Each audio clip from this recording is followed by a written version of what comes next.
Hi guys, welcome back. Today we're going to be talking about, well, what's on the workbench. Got a new plane. It is a Ranger 42 kit from the mid-70s to early 70s. And I got it at a garage sale for $1. Yeah. It's obviously not complete because the wing won't fit on here right now because the workbench is too small. And just to warn you guys ahead of time, I will be doing freehand with the camera. So, what powers it is a 2200 kV motor with a 7-inch prop, 4mm shaft, and that's that. And then a 30 amp ESC by Mystery. I got it off eBay for about $8 for the motor, the connector, the bullet connector with the bullet connectors. Connector already on for a Dean's connector, all for $8. Pretty nice. It actually came with two 6-inch props, but the 7-inch is what came with the kit. This kit's actually designed to only use gas engines, so I had to be creative and work around that. And I saw this little wood block on here, and then I drilled 2 holes, put the screws through. That was that. This is mostly foam. It does have some balsa wood on the inside, as you can see, and one of the servos actually can fit inside, but I'm planning to put another about here for the tail rudder, because it does not have a rudder flap right now because I did not need it, because it's only a 3-channel, where you use ailerons and pitch. So, that's that. I'm using my 4-channel FlySky receiver and 4-channel transmitter for this. And I will be plugging in a 2S LiPo to this because it has plenty of power. The 2S LiPos I'm using are Fluorine 1500 milliamp 20C LiPos. They're good enough, but I will be getting a 3 or a 4S LiPo, but I think I'll start with 3S because it has plenty of power with 2S, so I shouldn't need it. Moving on from the fuselage, just note, the landing gear did come with it, but I put a bigger wheel on so it would sit better. And that's it for the fuselage. Now the wing, which is pretty large, uses 2 9-gram servos for the ailerons, and I use a Y connector to control both of them with 1 channel. So, wing is also foam, but I believe it has some wood inserts inside. I am not certain on that, so do not quote me on it. Now, I'll be showing you my original plan I had in mind for this video, which was my little homemade biplane.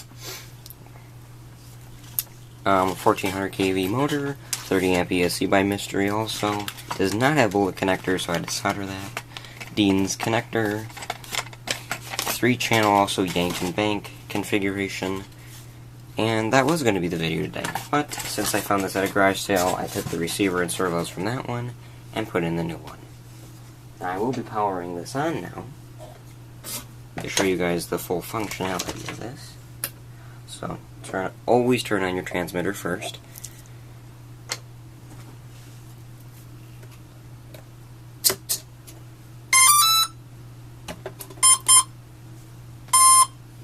Now that the ESC is synced and set, now you can try the motor.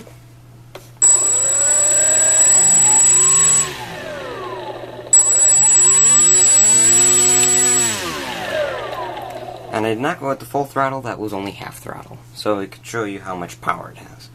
Now I'll be moving on to showing you movement of the tail. And you can see.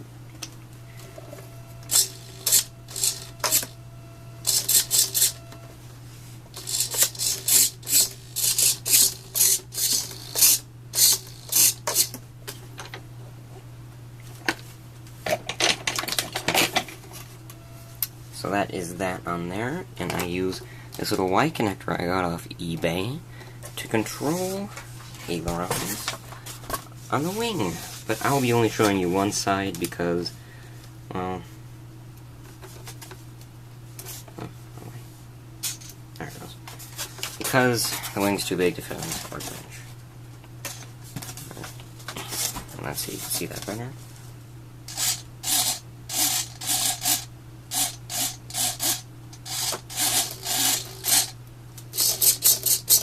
And I use this only with one stick, so.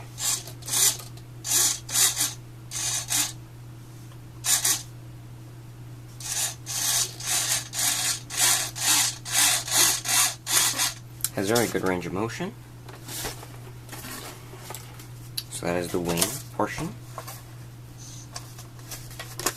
Now I'm going to tell you about how much this actually costs, because people really want to go into this hobby, yet it is very, very expensive unless you get very cheap kits, very cheap electronics, and or know a friend that can sell you really cheap batteries. Now, the transmitter I'm using is a FlySky FS T4B model, which is your basic 4-channel transmitter. It is $28 off eBay last time I checked, and has basic functions, trim, standard sticks. This is a ratcheting one, so you can hold it in one spot. So this came with some receiver, binding thing, little clip. Believe has a range of about 1.5 miles. Now, batteries, found these online. 2 of them for $50. These are the most expensive thing you will buy. I would say you should get 1 or 2 3S's to start out, but a much smaller one than these. These are for RC cars, but I use them for bigger planes because the planes can lift that much weight. Like I said before, this plane was designed to be using a gas engine, which would be holding, you know, older 70s electronics, which was FM, AM, which is not be able to be used now. It used, well, fuel tank, the sliding servos, they would have a linear function, only up and down, or back and forth, whichever you're using it. And the heavier nickel-cadmium batteries, which LiPos are a lot lighter. So, that's that. Power systems. Power system. This one cost $8, not including servos, ESC, motor, and you'd have to be getting your own prop unless your kit comes with a prop. So far this is about $75 to $80, which is getting kind of expensive. Came with the mount, motor, bullet connector, connectors on the motor, ESC. Not all of them come with the same connector. You can get different connectors depending on what your battery is. So always order your battery first before you order your power system. Because depending on what you want to be using, you do not want to be just getting willy-nilly what battery will fit on here. My personal preference. Servos. I get these for 99 cents off eBay. They're 9-gram servos. They work really well. They have about 3 pounds of lifting torque, which is plenty for what you need for a plane. But for cars, on the other hand, you might want to use a standard size servo unless you can only fit a micro servo. That's your choice. Since I do own a 3D printer, control horns aren't exactly hard to get because you can just print them. But the little connector you need is like metal rod. I just use fluoro wire. But this one, as you can see, the kit did come with a metal pushing rod, which I'll eventually get on the screen. Right here.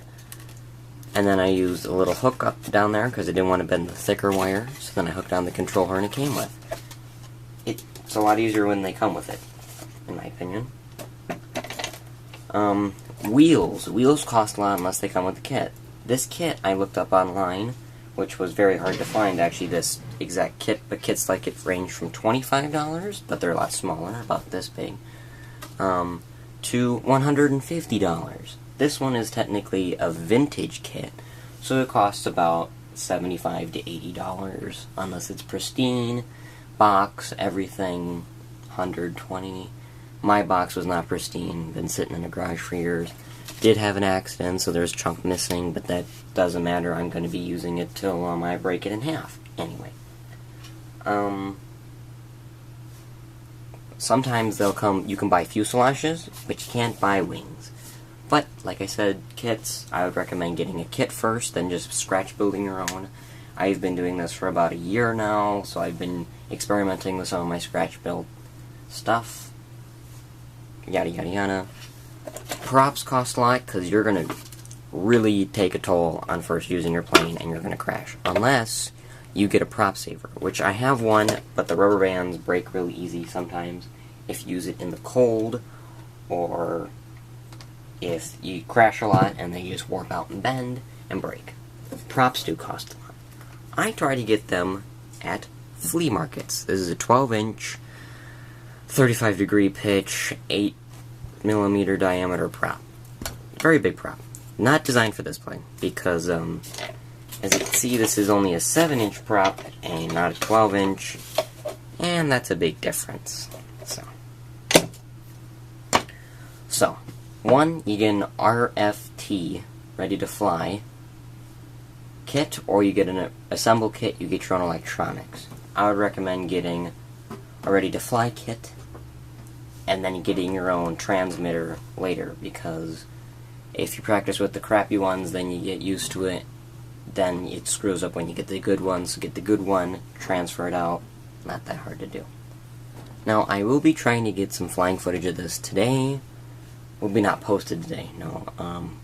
Hopefully it'll be posted this coming week. I've been doing less and less videos now because I have job responsibilities where I have to get paid, so I can continue with my hobby. So, yada yada yada. Anyway, some of the other projects are coming along quite nicely. The WPL truck is getting new drive shafts in the mail. Finally, they are coming in the mail. I got a refund, got different ones. They will be here in about 2 or 3 days. I'll show that when they come. The Mustang project is actually screeched to a halt due to paint problems with the body, because the old plastic will not allow the body to let the paint stick on the body. Excuse me. So that one's on a halt. The boat broke, so I have to be printing new 3D printed parts, which I'll show once I get my new printer on the channel, which will be the Ender 3 3D printer, which has really great reviews, which I will be getting. So that's that. So, hopefully you enjoyed this video, found some good information, and I will see you next time.